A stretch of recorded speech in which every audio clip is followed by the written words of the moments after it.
ये कहानी है एक ऐसे लड़के की जो स्कूल में बहुत अगली दिखता था, लेकिन कॉलेज पहुंच वो इतना हैंडसम हो जाता है कि जिन भी लड़कियों ने उसे रिजेक्ट किया था वो अब उसे पसंद करने लगती है, लेकिन वो तो किसी और से प्यार करता है।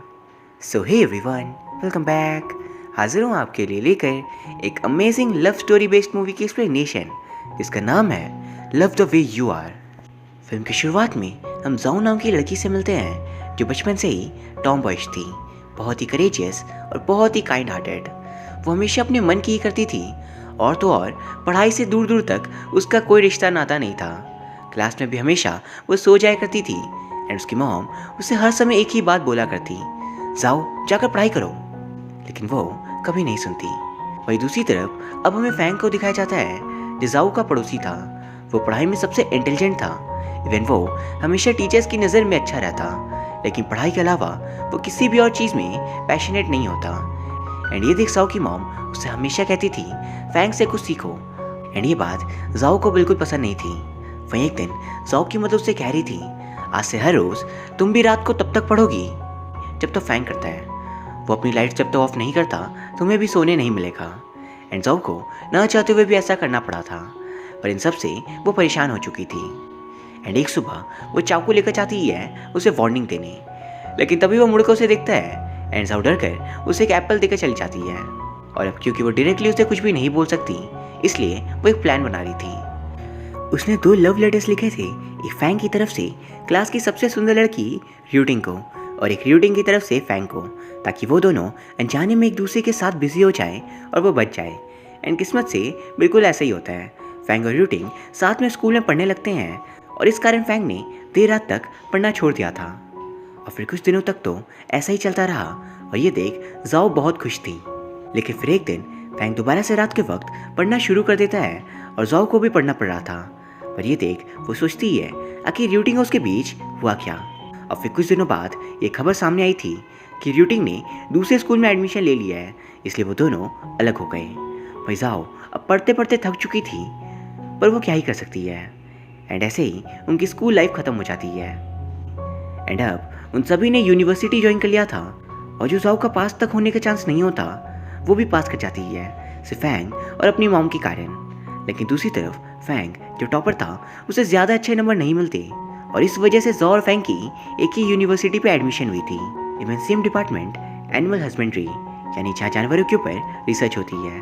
जाओ यूनिवर्सिटी पहुँच बहुत खुश थी और वहाँ उसकी मुलाकात डैन नाम के लड़के से होती है जो बहुत हैंडसम था। अब वो जाओ से दोस्ती कर लेता है। वहीं कुछ देर बाद वो हॉस्टल पहुँच अपनी रूममेट से मिलती है बे और शू, जिनमें से बे और जू की अच्छी दोस्ती हो जाती है। वही हम देखते हैं कि वो लोग बुक्स लेकर लौट रहे थे, तभी फैंग को र्यूटिंग दिखती है एंड र्यूटिंग का भी उसी यूनिवर्सिटी पे एडमिशन हुआ था, लेकिन दूसरे डिपार्टमेंट में। र्यूटिंग फैंग को देख उससे बात करने की कोशिश करी थी, पर वहीं जाओ को इग्नोर। एंड ये देख जाओ वहाँ से जल्दी चला जाता है। असल में बात ये थी कि स्कूल ट्रांसफ़र लेने से पहले र्यूटिंग रोज़ फैंग के साथ पढ़ाई किया करती, उनकी दोस्ती भी बहुत अच्छी हो गई थी। लेकिन जब र्यूटिंग ने स्कूल ट्रांसफ़र कर लिया तो उसके बाद उसने फैंग से बात तक नहीं की, वो उसे बिल्कुल इग्नोर करने लगी एज इफ वो उसे जानती तक ना हो। एंड ये सबसे फैंग उसके असली नेचर को समझ चुका था। फिर शाम के वक्त कैंपस पे ओरिएंटेशन पार्टी थी और वहाँ जाओ दोबारा से डैन से मिलती है। डैन उसे खुद के लिए चीयर करने बोल रहा था क्योंकि आज वो परफॉर्म करने वाला है। वहीं दूसरी तरफ र्यूटिंग फैंग के पास बैठने के लिए आ रही थी, लेकिन वो जाओ को बैठा लेता है और वह जाओ डैन को चीयर करी थी, जिसे देख फैंग उसे नीचे कर अपने पास पकड़कर बैठ जाता है। तो वो पूछ रही थी ऐसा क्यों कर रहे हो। वो कहता है क्योंकि तुम मेरी गर्लफ्रेंड हो। और ये सुन जाओ बेहद हैरान थी एंड उसके मुंह से कोला बाहर आ जाता है। और बाद में वो उससे पूछ रही थी तुमने मुझे अपनी गर्लफ्रेंड क्यों कहा। फैंग कहता है क्योंकि तुम हो। वही रात को अब वो सो नहीं पा रही थी, तो वो र्यूटिंग के बारे में अपनी रूममेट शू से बात करी थी। जैसे शू र्यूटिंग के साथ ही हाई स्कूल में पढ़ती थी और उससे बात कर जाओ समझ पाती है कि फैंग को र्यूटिंग से प्यार हो गया था, लेकिन र्यूटिंग ने उसे डम कर दिया क्योंकि वो बिल्कुल अच्छा नहीं दिखता था। और ये जान जाओ सोच रही थी कि शायद फैंग उसका यूज़ कर र्यूटिंग को जेलस फील करवाना चाहता है। वही वो अपनी गलती भी एक्सेप्ट करती है कि अगर उस दिन उसने लव लेटर्स वाला पंगा नहीं किया होता तो आज ये गलतफहमी नहीं होती। इवन वो सोच ही रही थी कि वो फैंग की हेल्प कैसे करे कि तभी र्यूटिंग उसे दिखती है और जाओ उसे जाकर बता रही थी कि मैं जानती हूँ तुम स्कूल की सबसे सुंदर लड़की थी, और मैं सच बताऊँ तो फैंग तुम्हें बहुत पसंद करता था। प्लीज़ तुम उसके बारे में एक और बार सोच लो। एंड तभी र्यूटिंग उसे अपने बर्थडे पार्टी पे इनवाइट करती है जो अगले हफ्ते होने वाला था। एंड वो ये भी कह रही थी प्लीज़ फैंग को भी अपने साथ लेकर आना। फिर क्लास खत्म होने के बाद सब फैंग से रिक्वेस्ट करती है क्या तुम प्लीज़ मेरे साथ र्यूटिंग के बर्थडे पार्टी पे चलोगे। वो कहता है अगर तुम चाहती हो तो ज़रूर। एंड फिर वो उसे अपने साथ कपड़े खरीदने लेकर आती है। जब फैंग तो बड़े बैग्स भर कपड़े खरीद लेता है और वहाँ से वो दोनों लौट रहे थे कि तभी एक बाइकर एक अंकल को गिरा चला जाता है, जिसे देख जाओ उसका पीछा करी थी और वो उसे पकड़कर पुलिस स्टेशन लेकर आती है। जब उस बंदे के फादर कुछ पेपर वर्क्स कर अपने बेटे को ले जा रहे थे, पर उनके जाने से पहले जाओ ने खड़ी खोटी सुनाती है क्योंकि उसकी वजह से वो अंकल हॉस्पिटलाइज्ड हो गए थे।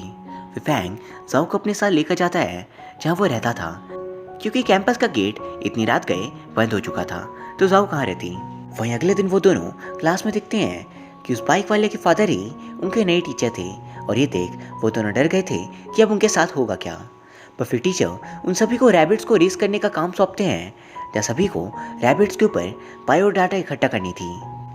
और वहाँ वो सभी देख पा रहे थे कि जाओ रैबिट्स को देख बहुत खुश है, तो वो सभी अपने अपने रैबिट्स की देखभाल करने उसे ही दे देते हैं। फिर जाओ बाहर आकर फैंग को अपनी रैबिट दिखाती है, जिसे देख फैंग अनकॉन्शियस हो जाता है।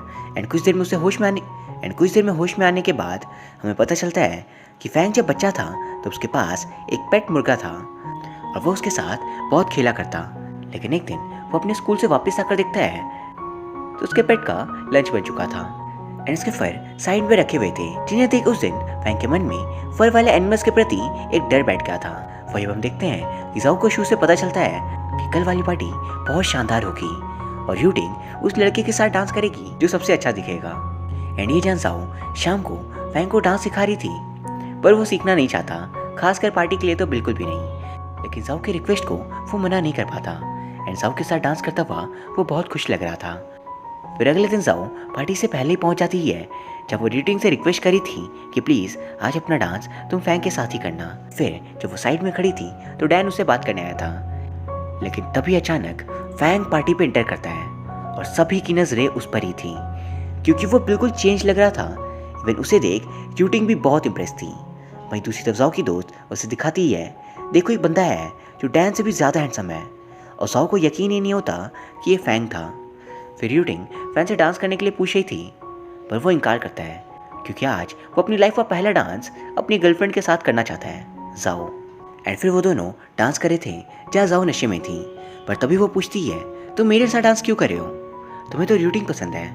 वो उसे बताता है नहीं, तुम मेरी बचपन की दोस्त हो और मुझे तुम पसंद हो। पर जाओ को ये बात मजाक लग रही थी तो वो उसे किस कर लेता है और सभी देखते रह जाते हैं। अगली सुबह जब जाओ की नींद खुलती है तो वो फैंग के घर पर थी। इवन वो नोटिस करती है कि उसके कपड़े किसी ने चेंज कर दिए थे, पर तभी बे उठती है और वो बता रही थी मैंने किया है, टेंशन मत लो। और फिर वो यूनिवर्सिटी चली जाती है जहाँ पे र्यूटिंग आकर उससे माफ़ी मांग रही थी कि कल जो हुआ उसके लिए मुझे माफ़ कर दो, इन सब में मेरा दोष है। फैंग से मुझे जेलस फील करवाना चाहता है, इसलिए उसने तुम्हारे साथ ये सब कुछ किया, और वो कल वाली किस को सीरियस मत लेना। और ये सब सुन जाओ को थोड़ा गुस्सा आ रहा था कि फैंग ने उसका यूज़ किया, और फिर वो फैंग के पास जाकर कहने लगती है अगर तुमने मेरा इस्तेमाल क्यों किया, मैं तो तुम्हारी हेल्प करना चाहती थी और तुमने मुझे यूज़ कर लिया, ये बहुत गलत था। लेकिन ये सुन फैंग को बुरा लगता है और वो वहाँ से चला जाता है बिना कुछ बोले। तो जाओ उसे सबक सिखाने डिसाइड करती है कि वो बिना किसी काम के उसे फ़ोन करके फालतू के सवाल पूछेगी, और वो अपने लिए जो मन करे वो मंगवाने लग जाती है। और तो और उससे मिल वो अजीबोगरीब हरकतें कर रही थी जिस कारण उसकी हालत ख़राब हो जाती है। फिर अगले दिन र्यूटिंग फैंग से मिल उसे कह रही थी प्लीज़ पुरानी बातों को भुलाकर कि हम दोबारा दोस्त बन सकते हैं, मैं तुम और जाओ। फैंग हाँ कर देता है और अगले दिन र्यूटिंग उन दोनों के लिए लंच लेकर आई थी। जाओ का लंच सैलेड था, इसलिए फैंग उसे दिखा कर खा रहा था और उसे बदला ले रहा होता है। फिर नेक्स्ट डे जाओ रैबिट्स के पास थी और वो नोटिस करती है कि उसके रैबिट्स की तबीयत बहुत ख़राब हो गई है एंड अब उसकी हिम्मत ख़त्म हो जाती है उनकी बुरी हालत देखकर। तो वो फैंग को बुलाती है। फैंग वहाँ तो जाता है लेकिन उसे तो फर वाले एनिमल से डर लगता था और वो गेट पे ही खड़ा रह जाता है, लेकिन वो जाओ की आंखों में आंसू देख नहीं पा रहा था और वो एक बार में अपने सारे डर को ओवरकम करता है। फिर वो जाओ की हेल्प कर रहा था रैबिट्स को दवाइयाँ देने में। फिर अगले सीन में हम देखते हैं कि र्यूटिंग और शू बातें कर रहे थे, जहाँ हमें पता चलता है कि र्यूटिंग को फैंग में कोई भी इंटरेस्ट नहीं है और ना ही कभी था। वो फैंग के करीब इसलिए जा रही थी ताकि वो फैंग को जीत सके, क्योंकि फैंग जाओ के लिए उसे इग्नोर कर रहा था और र्यूटिंग कभी भी जाओ से हारना नहीं चाहती। भाई जाओ वॉशरूम में थी और वो ये सब कुछ सुन लेती है। बाहर आकर वो उससे कह रही थी, कितना आसान है ना तुम्हारे लिए दूसरों के दिलों के साथ खेलना। मुझे पता नहीं था कि तुम इतनी बुरी हो। रात को नींद में वो एक ही बार रिपीट कर रही थी, फैंग प्लीज र्यूटिंग से दूर रहो, वो बहुत खराब इंसान है। फिर अगले दिन क्लास में टीचर उन्हें एक यूथेनाइजिंग केमिकल देते हैं, जिसकी मदद से हम जानवरों को बिना दर्द दिए मार सकते हैं। और वो ये भी कह रहे थे, आज तुम लोगों का काम खत्म हो जाएगा, रैबिट्स के साथ तुम पर ये इंजेक्ट कर देना। और ये सुन सभी शौक थे कि टीचर उन्हें रैबिट्स को मारने के लिए बोल रहे हैं। जाओ खड़ी होकर उनसे रिक्वेस्ट करती है कि कोई और तरीका तो होगा, हम लोग खुद से उस रैबिट को पाल लेंगे या फिर कोई इन्हें अडॉप्ट कर लेगा। लेकिन टीचर इस बात को नहीं मानते कि कोई भी लैब के एक्सपेरिमेंटल रैबिट्स को अपने पास रखना चाहेगा। अब वो कह रहे थे, देखो ये आज की बात नहीं है, हर साल ऐसा ही होता है, तुम एनिमल हस्बेंड्री डिपार्टमेंट में हो और अगर ऐसा सोचोगी तो डिग्री कभी नहीं मिल पाएगी।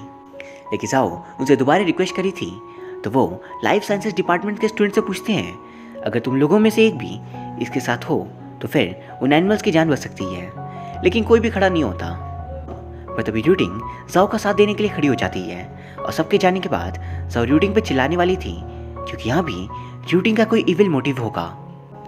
जिसे फैंग उसे रोक रहा था और र्यूटिंग को वो शुक्रिया कहता है। जाओ बात चली जाती है तो र्यूटिंग उससे बात करी थी और वो उसे कहती है, देखो मैं तुम्हारी मदद करूँगी पर बदले में तुम्हें फैंग से दूर होना पड़ेगा। और ये सुन वो पूछ रही थी, तुम्हें तो फैंग पसंद भी नहीं, तो क्या तुम पागल हो गई हो? एंड वो वहाँ से चल जाती है। पर फिर कुछ देर बाद वो नोटिस करती है कि फैंग र्यूटिंग को हक करा था और ये देख उसे बहुत बुरा लगता है। फिर वो रैबिट्स के पास चली जाती है और वहाँ वो उन्हें देख रो रही थी एंड साथ ही साथ वो फैंग को याद भी करी होती है। उसके पास और कोई रास्ता नहीं था और वो सभी रैबिट्स को एक गाड़ी में लेकर अपने साथ चली जाती है। एंड ये बात सभी को बाद में सीसीटीवी की मदद से पता चल गई थी कि जाओ वो रैबिट्स को लेकर चली गई।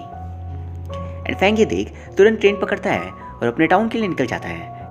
जब पहुंच उससे वो गाड़ी मिल जाती है एंड रैबिट्स भी वहाँ पर ही थे। वहीं दूसरी तरफ जाओ समंदर की तरफ देख रही थी और उसमें वो डूबने चली जाती है। ये देख फैंग डर जाता है और वो जोरों से चिल्ला रहा था, पर फिर वो तेजी से उसे बचाने भागता है और बाहर लाकर वो उसे डांट लगा रहा था। पर तभी वो कहती है, मैं तो अपने जूते लेने गई थी पागल। फिर वो उस पर नाराज होकर कहने लगती है, तुम मेरे पीछे क्यों पड़े हो, तुम्हें तो र्यूटिंग पसंद है, उसके साथ रहो और प्लीज मेरी लाइफ में इंटरफेयर करना छोड़ दो। पर वो कहता है, इंटरफेयर करना छोड़ दूं, ये चाहती हो तुम? एंड गाइस यहाँ हमारे सामने सारी बातें आती है कि उस दिन जब जाओ उन दोनों को साथ देखती है तो फैंग ने र्यूटिंग से ये कहा था कि वो जाओ को लाइक करता है और वो उसके साथ ही रहेगा। एंड वहाँ फैंग जाओ को ये भी बता रहा था कि पता है मैंने एक हफ्ते में ही र्यूटिंग को पढ़ाना छोड़ दिया क्योंकि मुझे तुम पसंद थी। मैंने इसलिए अपने घर पे दोबारा से पढ़ाई चालू की ताकि तुम मेरे कारण पढ़ पाओ। फिर वो उसे वही रेड कलर वाली पेन दिखाता है और वो उसे बता रहा था, याद है बचपन में तुमने मुझे ये पेन गिफ्ट की थी, उस वक्त जब हम बहुत छोटे थे। मुझे दूसरे बच्चे बहुत बुली करते थे, वो तुम थी जो मुझे बचाया करती थी। तुम सभी लड़कियों से बहुत अलग थी, इसलिए मैं हर रोज़ तुम्हारी दुकान से पेंसिल खरीदने आता ताकि तुम्हें देख सकूं। पर फिर जैसे जैसे हम बड़े होते गए वैसे वैसे हमारी बीच दूरियां बढ़ने लगी। एंड एक दिन तो ऐसा हुआ कि तुम मुझसे नफरत करने लगी क्योंकि मैं एक बुक फॉर्म था। पर तब भी मैं हर रोज़ तुम्हें देखा करता जब भी तुम मेरे साथ पढ़ाई करती। एंड पता नहीं क्यों जब उस दिन तुमने मुझे एप्पल दिया, मैं बता नहीं सकता मुझे कितनी खुशी हुई थी। एंड फिर वो रिवील करता है कि जाओ का फ्यूचर सिक्योर करने उसने एक प्लान बनाया था और रोज़ रात वो देर तक इसलिए पढ़ता था ताकि जाओ उसे देख पढ़े और उसके नंबर अच्छे आए। इवन जानबूझकर उसने एग्ज़ाम अच्छे से नहीं दिया ताकि वो खुद सेम यूनिवर्सिटी जा सके, इवन एक ही डिपार्टमेंट में। और खुशनसीबी से सब कुछ प्लान के अकॉर्डिंग हुआ। और फिर वो कहता है, पता है स्कूल के लास्ट एग्ज़ाम के टाइम मैं बहुत खुश था क्योंकि मुझे पता था कि तुम प्रिपेयर्ड हो और तुम्हारा एग्ज़ाम अच्छा ही जाएगा। मैं ये भी चाहता था कि उस वक्त तुम्हें मुझ पर गुस्सा आ रहा होगा, लेकिन फिर धीरे धीरे वो सब कुछ खत्म हो जाएगा। लेकिन फिर यूनिवर्सिटी पे जब भी तुम डैंग को देखती थी मुझे बहुत गुस्सा आता। इवन अगर कोई तुम पर चिल्लाए तो मैं नाराज़ हो जाता। मैं बस हर वक्त तुम्हें प्रोटेक्ट करना चाहता हूँ और तुम्हारे पास रहना चाहता हूँ। तुम मुझे इतनी पसंद थी कि मैं हमेशा डरता था कि कहीं मैं अपनी फीलिंग्स बता तुम्हें खो ना दूँ, पर तुम्हारे कारण मैंने अपने बचपन के डर पर जीत हासिल की। पता है, मैं हमेशा सोचता था कि तुम्हारी कौन सी बात है जो मुझे पसंद है, एंड आज मैं वो जान गया, तुम्हारी करेज और काइंडनेस। तुम दूसरों के लिए पहले सोचती हो एंड लाइफ को बिना फिक्र के जीती हो। एंड गाइस, ये हम समझ पाते हैं कि फैंग जाओ को हमेशा से बहुत पसंद करता था एंड उसके लिए उसने कई सारे सैक्रिफाइस दिए थे। एंड अंत में वो कहता है, तुमने पूछा था ना कि मैंने अपनी लाइफ में पढ़ाई के अलावा क्या किया है, तो आज मैं कहता हूँ तुमसे प्यार, और इससे ज़्यादा खुशी मुझे किसी और चीज़ में नहीं मिली। एंड वो दोनों लास्ट में साथ हो जाते हैं। पर फिर हमें दिखाया जाता है कि यूनिवर्सिटी से जाओ को निकाला जा रहा था रूल्स तोड़ने के कारण, लेकिन सारे स्टूडेंट्स उसके साथ थे, लेकिन डिपार्टमेंट के सारे लोग उसके साथ खड़े थे। एंड उनकी यूनिटी देखने के बाद टीचर्स को झुकना पड़ता है और वो स्टूडेंट्स का साथ देने के लिए तैयार थे एंड जाओ को निकाला नहीं जाता। और यहाँ ये फिल्म ख़त्म हो जाती है। ये एक बहुत ही प्यारी कहानी थी एंड गाइस, उम्मीद करता हूँ आपको ये वीडियो पसंद आई होगी। अगर हाँ तो प्लीज़ इस लाइक एंड कमेंट ज़रूर कर देना, साथ ही प्लीज़ चैनल को सब्सक्राइब कर लेना। Thank you very much for watching, see you soon.